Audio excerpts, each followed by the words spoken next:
আলাইকুম। আজকে আপনাদের দেখাবো মূলা ভাজি। মূলাগুলা চিকন করে ফলে নিলাম। এখন মূলাগুলোকে ভালো করে লবণ দিয়ে কষলিয়ে তারপর দিয়ে নিব। আর আমি এখন লবণ দিয়ে ভালো করে কষলিয়ে পানিটুকু ফেলে দিব, ফেলে তারপরে মূলা ভাজি করব। মূলাগুলোকে এইভাবে কষলিয়ে এইভাবে পানিটা জড়ে নিতে হবে।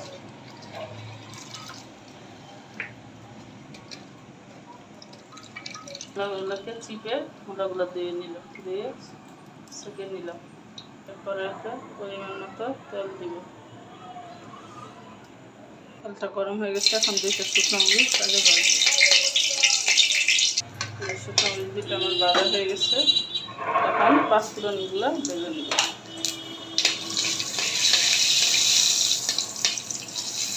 পাঁচফোড়নগুলো ভাজা হয়ে গেছে, এখন পেঁয়াজ ভাজা নিব।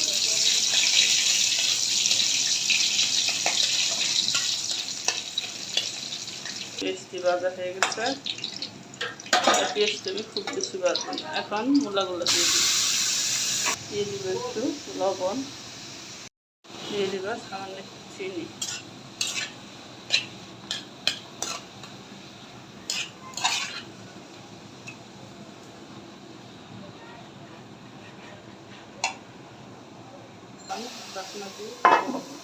ঢাকনা খুলে নাড়াচাড়া দিয়ে দিব, দিয়ে দুইটা কাঁচামরিচ দিয়ে দিব, সামান্য একটু জিরা কাটি দিয়ে নাড়াচাড়া দিয়ে ঢাকনা দিয়ে ঢাকনা খুলে ভাজিটা নাড়াচাড়া দিয়ে দিব। আর ঢাকনাটা খোলা রাখবো, ভাজিটা একবারে ভাজা ভাজা করে।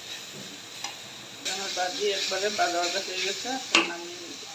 কেমন দেখতে হয়েছে আমার মূলা ভাজি অবশ্যই সবাই কমেন্টস করে জানাবেন।